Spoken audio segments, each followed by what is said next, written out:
Hello friends and family of YouTube.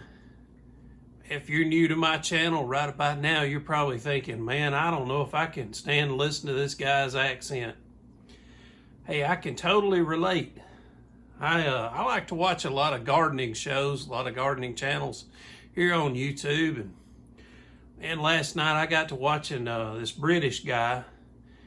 And man, it was like he was just leading in so good, and I was following him along, and all of a sudden we had a Keith Richards moment, and I totally lost what he said. He was like, I grow all these potatoes out here in this raised garden, and it's 3 meters by 4 meters, and last year I got 4 bushels. That was 6 wheelbarrow loads out of this one tiny little spot.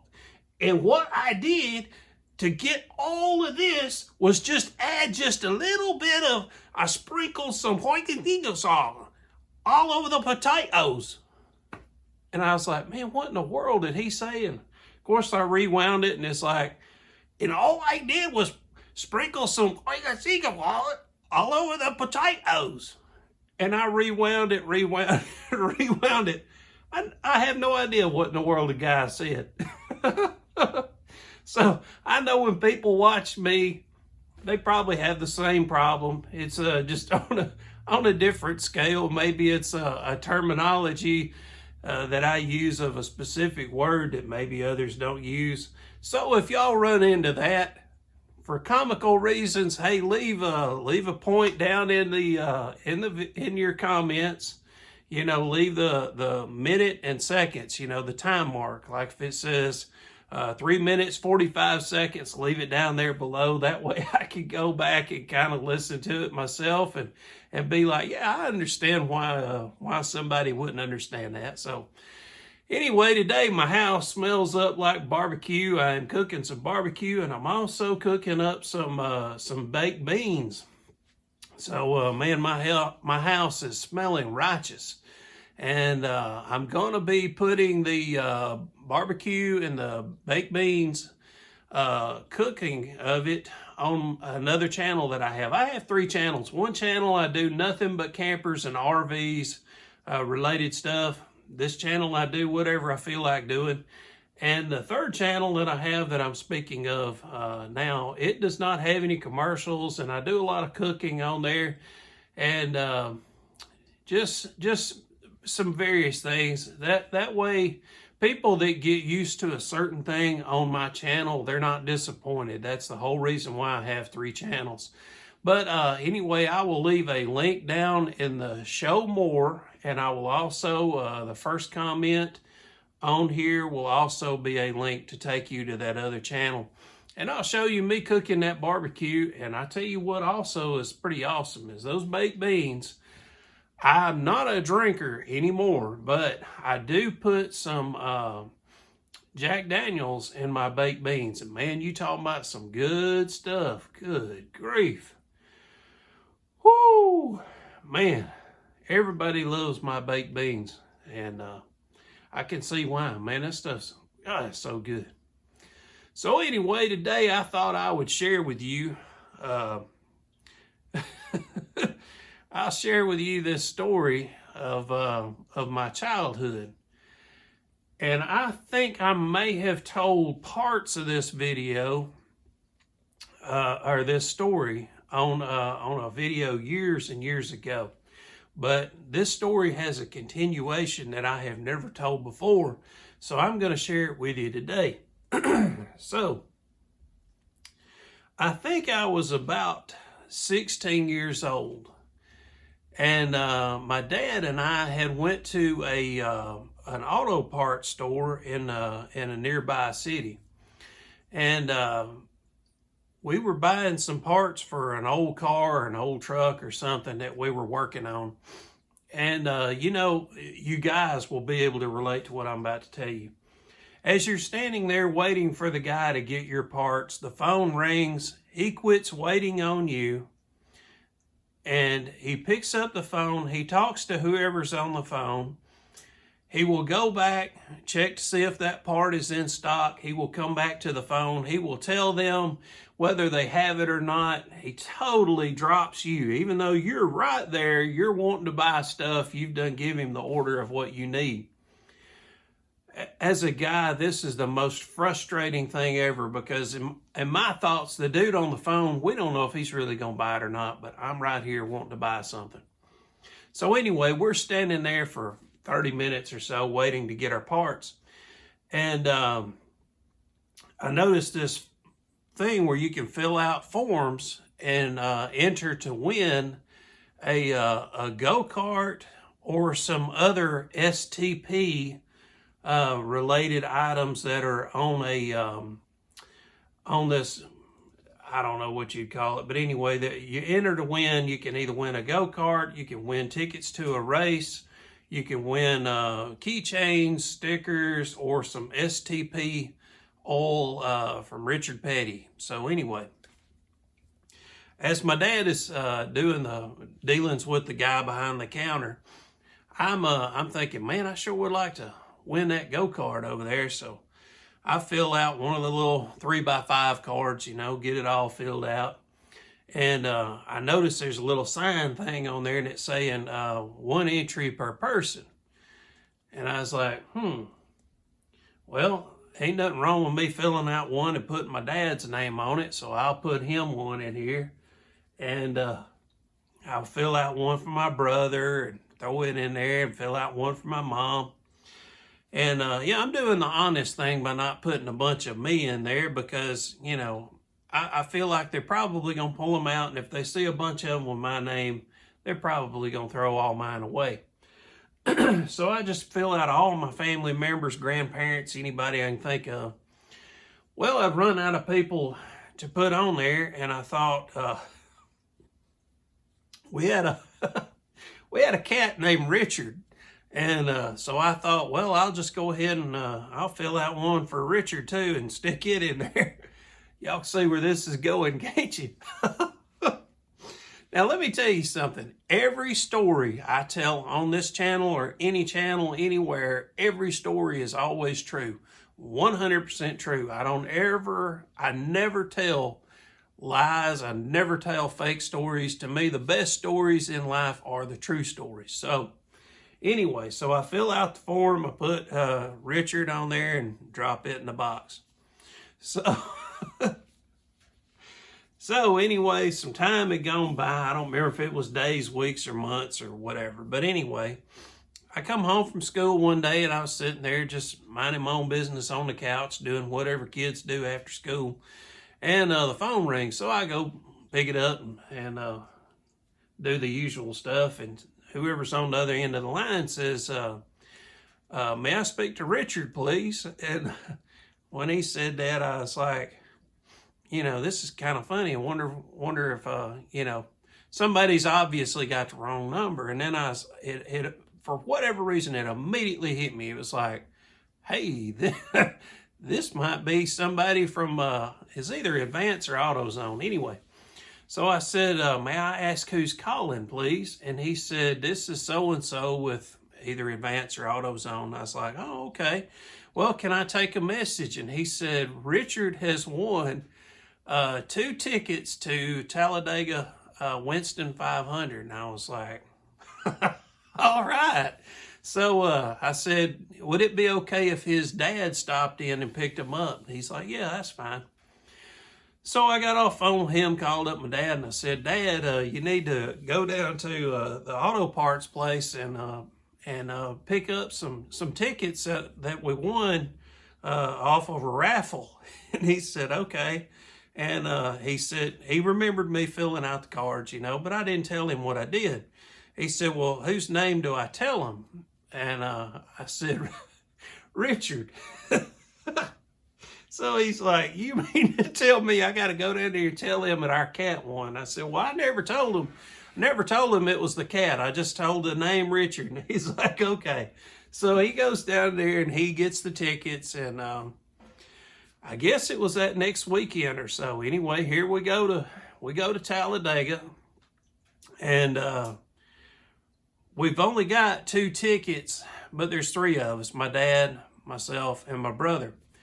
And so when we get there, my dad says, well, look, I'm going to go over here and buy a ticket. You and your brother, y'all go on in. We're not going to be able to sit together, which that's fine. You know, I'm 16 or so. My brother's 18, and my dad, he's a grown man.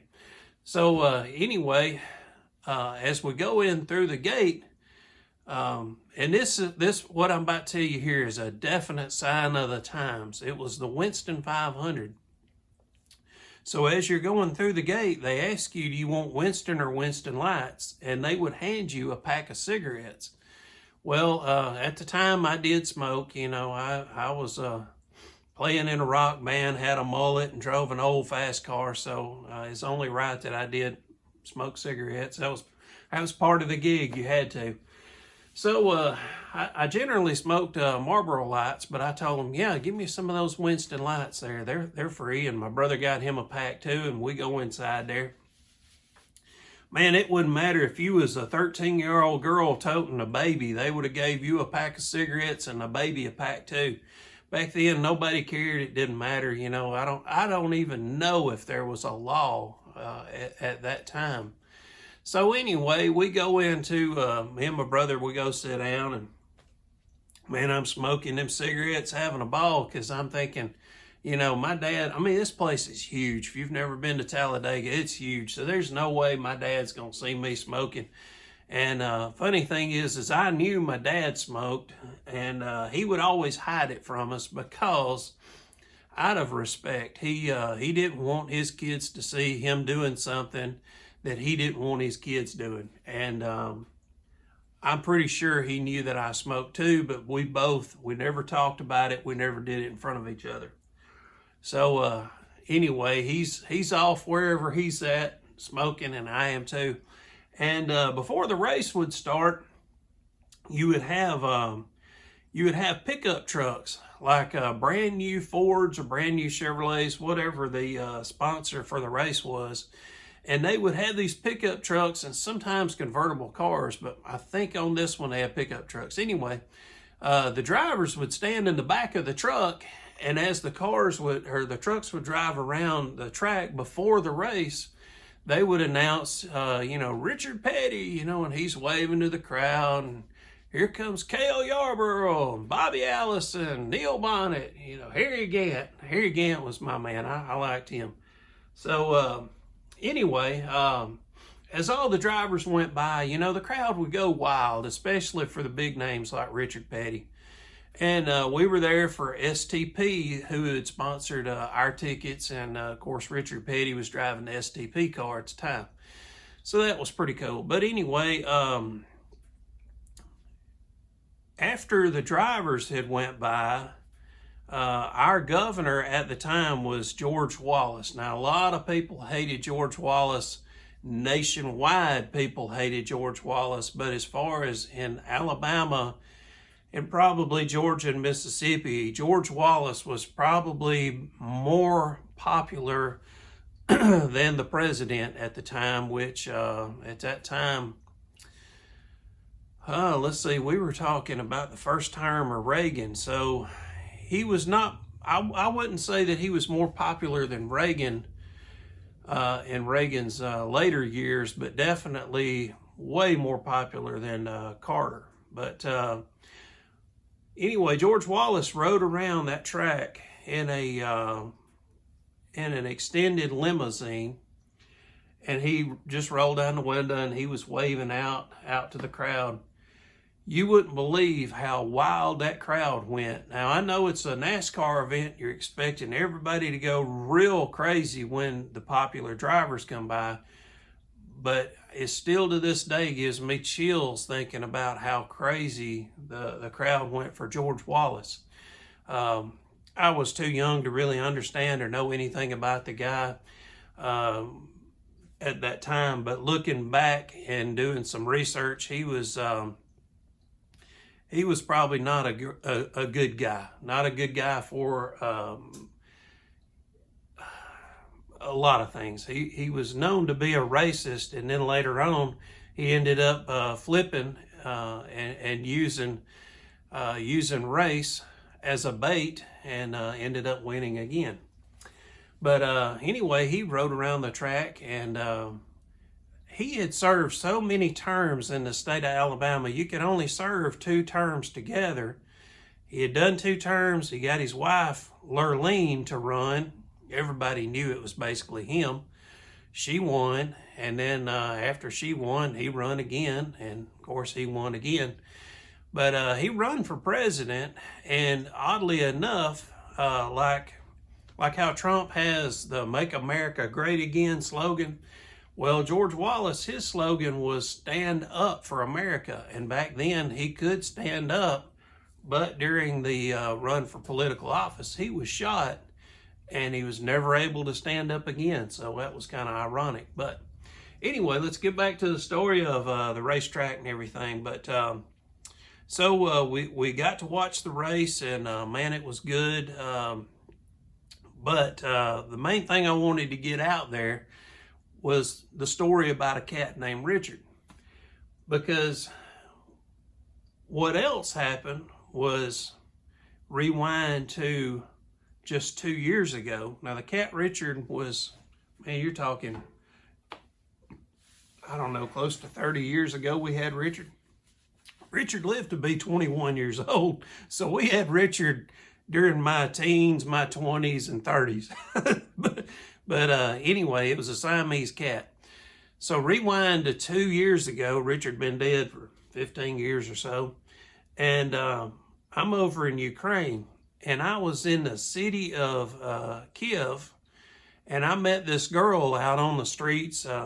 Just I'm walking around minding my own business. And I see this girl. And couldn't help but go up and talk to her. And anyway, that was in the city of Kiev, and she was with a friend, and she said, I asked her, did she want to go join me for a supper or, some kind of meal, whatever mealtime it was. And she said she could not because she was with her friend, and this was the last day she was in the city of Kiev. And some people pronounce it Kiev anyway. So she said, I'm going back home tomorrow, so this is my last night with my friend, so I really need to spend with her. And I said, that's fine. And I said, where do you live? And she said, I live in Odessa. And I said, well, oddly enough, I'm going to Odessa in 2 days, and I'll be there for a week. And she said, man, that's awesome. So we met up, and we did get to have a meal. And as I'm sitting and talking with this girl, we really didn't strike it off. I mean, we tried and everything, but it just wasn't there. So no hard feelings, let it go.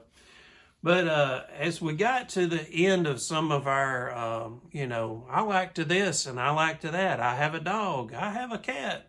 And she tells me she has a cat, and she says, I have a cat named Richard. I'm like, you do what now? She said, I have a cat named Richard. And I said, I had a cat named Richard. And she did not want to believe me. She thought I was making it up. And I was like, no, I'm dead serious. And, I said, but my cat was a female. And she said hers was a male.